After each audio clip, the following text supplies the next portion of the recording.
Hi there, good afternoon to everyone. In this module, we are going to see about the approach to the patient with COVID-19. In this session, it may last at least up to 30 minutes. The objective of this session is the participants will able to approach the patient with COVID-19 in the Department of Trauma and Emergency. To approach the patient coming to the Department of Trauma and Emergency, we are having total 5 scenarios in that, starting from screening.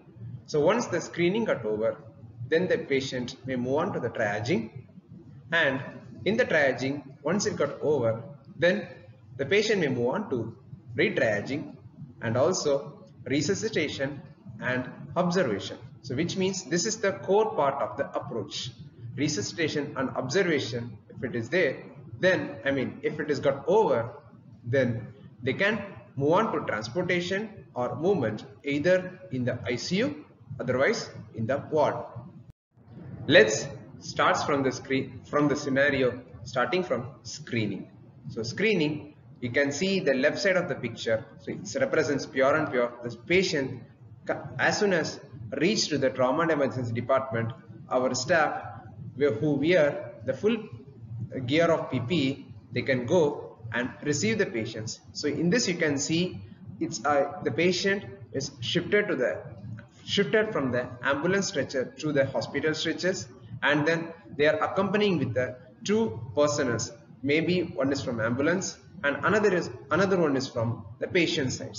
So once they reached there, the staff with the full PPEs of gear, they take the patient inside, and the rest of the things, the security personnel, they can give for hand hygiene to the patients relatives. In the left side of the picture, you can see the scenario of corona's screening desk. So in that, you can see 2 personnel, they are sitting. So left side of the personnel may be a nursing officer, and the right side of the people, you can see the resident doctor who is sitting there. In that, so you can see the exact scenario there. So they are wearing with a full gear of PPE, and then they are going to screening the patients. So once in the right side of the picture, top side of the picture, that you can see exactly the nursing officer, he or she is going to screen the patient, or he or she is going to screen the patients with a thermal scanner. By the same time, if the patients requires of any oxygenation, from no time they are going to administer the oxygen. That also you can see in that picture. In this you can see the the COVID screening on the trauma and emergency department. So totally there are having 7 questions. It may be subjective or it may be the objective. So what are the questions that we can see? The first question, they may ask whether the patient is travel from any affected area, which may yes or no. And the next thing is the patient who is present there, they are having any history of travel of foreign history. So especially within 30 days, if there is any of travel history. And the next thing is a contact with any positive or a suspected cases. So which means they may sit nearby any of the suspected cases, or they are coming from any positive or suspected zone. And the next thing is an fever, which may yes or no. It is most probably by an objective that you can see with the help of the thermal scanner. And the next thing is cough, that also you can see, which means the patient may cough, that you can see as an objective. The next is sneezing, that is also the same, along with the breathing difficulty, that also you can see that it may be an objective, which means the patient can take use of accessory muscles to breathe in that. So have you tested of any COVID recently, which means if the patient is having of any COVID tested, then if it is negative, then it is also considered as the patient is not at all unsuspect. So COVID-19 negative on screening. At last, finally, they can come to a conclusion whether the patient is tested positive, otherwise of suspected. Once the screening got over, now we are going to move on COVID-19 of undertaking. So which means, as you know, as a nurses, each and every procedure is required of any consents. So in this consent of undertaking form, so the first part you can see here is the undertaking form is having of the demographic data. So down to the demographic data, the first thing is the patient can come even the pandemic situations to come for treatment, the first thing. And the second is the patients may test of COVID-19, and if it is positive, then the patient may move on to the COVID suspect ward, otherwise an exact of COVID ward. And if there is any abnormalities happening a patient inside the COVID ward, then that is the hospital personnel are not responsible for that. So in that, accepting this every scenarios, the patient either or the patient's relatives, they need to sign that okay, I am going for a COVID undertaking of 19. In this module, you can see about the severity of a patient who comes on emergency. The severity may categorize level 1 to level 5. So in this you can see the color codings starting from level 1 to level 5. So level 1, it implies the patients needs some life-saving interventions like an airway compromise, a breathing compromise along with an circulation compromise. So next to that is it is on ESI level 2, which means the patient is having high risk, either deterioration or severe pain, and the vitals are in danger zone. So which means the patients may have more vitals, otherwise less vitals here. And the next thing is on ESA level 3, which means and multiple resources to stabilize the patient, and the vitals are in danger zones. Then ESA level 4, which means only one resource is required to stabilize. ESA level 5 means it is not required of any resources to stabilize the patients. A part of re-triaging. So in this you can see the detailed explanation what triaging is going to happen. So in this you can see the column number A, which means request of immediate life-saving intervention. So this is what considered as the prioritizing of first. And if it is not, then you can move on. If it is no, or if it is not, then you can move on to the ESI level of 2. So which means it is a high risk situation. The airway, breathing and circulation may compromise. So this is what a high risk situation. Otherwise the patient, along with that, the patient may confused and lethargic, then disoriented or severe pain in that. So along with that, and another one thing is which means vitals is getting added, which means a danger zone. So in that you can see of heart rate, then respiratory rate along with saturation of tissue oxygenation. The heart rate, it may higher more than 100, otherwise less than 60 is considered as a danger zone, danger vital zones for an adult. Then if it is got over, then it can come to of ESI of level 3, which means the first thing, the column number of B won't happening, but the thing is the patient's vital signs are still in danger zones. And then if it has got over, then the next thing is on ESI level 4 as well as 5, which means that is not at all that much important. So according to that, it may categorize in the suspect ward. So in this suspect ward, the ESI level 1 and ESI level 2, they may be categorized and put it in a separate of isolation unit, whereas ESI level of 3 and ESI level of 4, they may shift to either a normal area, otherwise that we can see in our next modules in that. Now the patient may shifted to the resuscitation bay. So in this resuscitation bay, you can see there is a special bed for that, which means the patient may shifted as a Fowler's position, or the patient may can change the positions in that separately. Then you can see the right side, you can see the suction apparatus, then oxygenation that you can see. The left side you can see about the ventilators, then back side you can see the cardiac monitors. So which means for a resuscitation, whatever things are required, that everything should be available in this resuscitation bay. So we can see what you are going to see done in the resuscitation bay. The first thing is, as soon as the patients may reach inside, the first thing, as you know, the bag and mask ventilation is required. So till the intubation time, the patients may require of bag and mask ventilations. Then if there is of any other emergency tracheostomy procedures, if it needs or if it's requires, that also can be proceed inside. So once it got over, then the patients may require of any electrical therapies like defibrillations also you can give from here. And then if there is a need of any procedures like a chest needle insertions or any other intraosseous access, that also you can done. And along with that, if you want of any procedures like FAST, which means a focused abdominal scan for trauma, otherwise any ultrasounds is required, or otherwise any radiological investigations like a closed x-rays, which means a chest x-ray is required, that also you can do from here.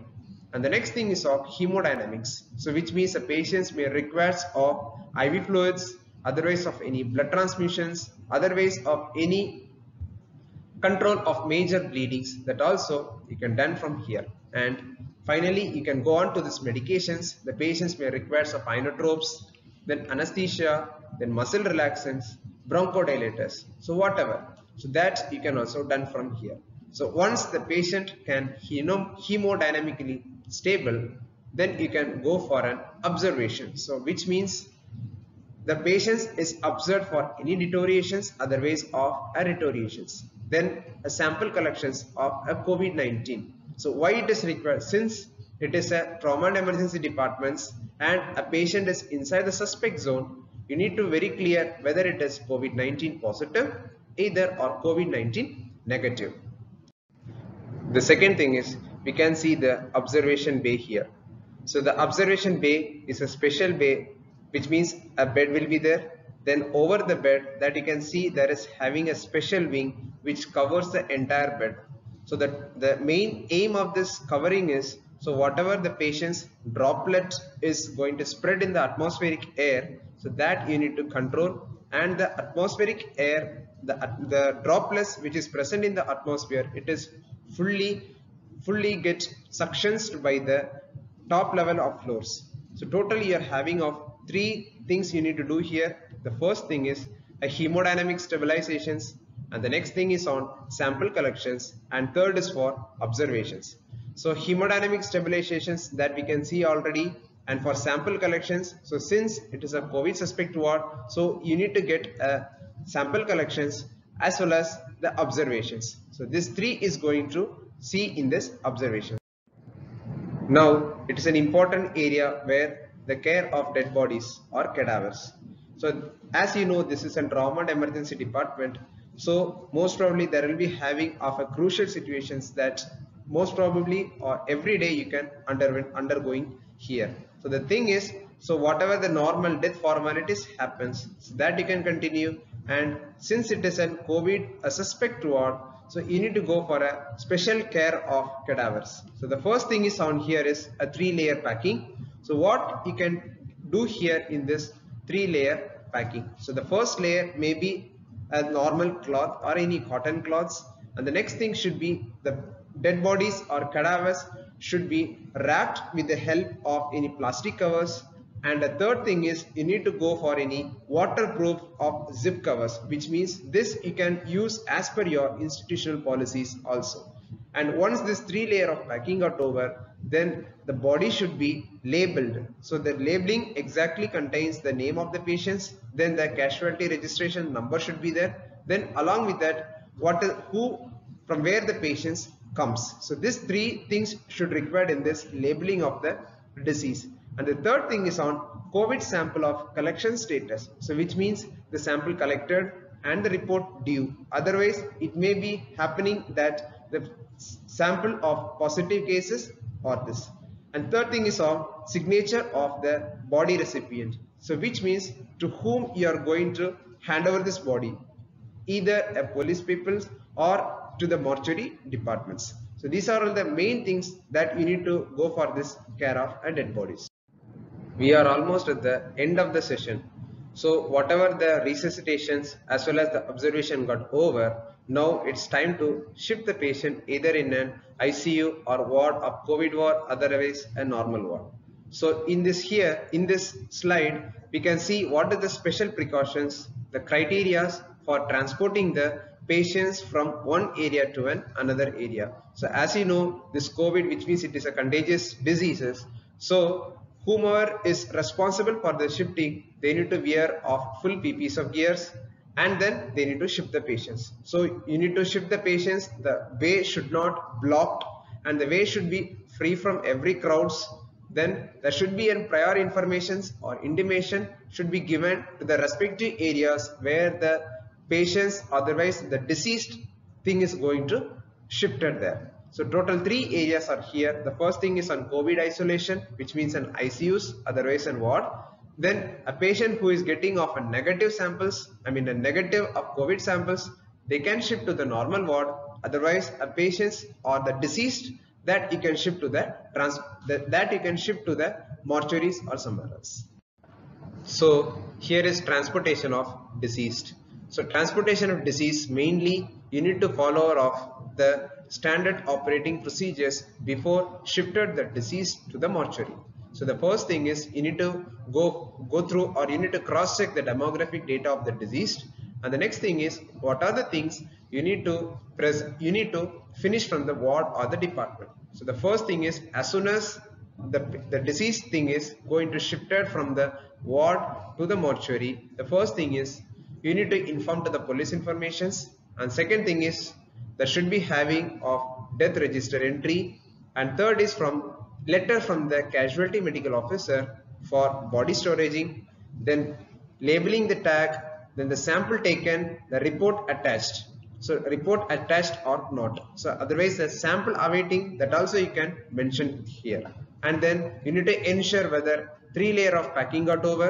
Then the next thing is a signature of the body recipient. Then information to security to escort during the transportation. So which means you need to give the prior security information. Otherwise the security, you need to alert them that the way should be clear, which means the suspect case or the positive cases crossing the area from there. Now the deceased is reached to the mortuary. So what are the things, or what is the standard operating procedures of mortuary for storage? So the first thing is entry in the cold storage of registers, and second thing is submission of ID proof of the relatives, so who is reported or whom the mortuary personnel they need to report. And the third is about the storage in the cabinet. And then so once it is for storaging and the COVID reports, otherwise the sample reports comes, then it's time to dispatch. So before dispatching, if a patient is getting of COVID positive, then the body needs to hand it over to the municipal corporation of authority. Otherwise, if the samples is negative, then normally as is the normal, the body can be handed over to the relatives, and then the signature of the body recipients. And the third thing is about a photography or proof of the vehicle in which the body is going to dispatched. To summarize, we have seen till now, so how to approach the patient who enter in the Department of Trauma and Emergency. So we have seen about how to resuscitate the patient, then how to observe the patients, and how to transport the patients to either ward or ICU, otherwise of any normal ward, along with the patient or the deceased also transport to the mortuary or somewhere else. So I hope this may use for everyone for your futuristic reference. Thanks for the listening, and if you're having any queries, text in the chat box for the clarifications. Thank you.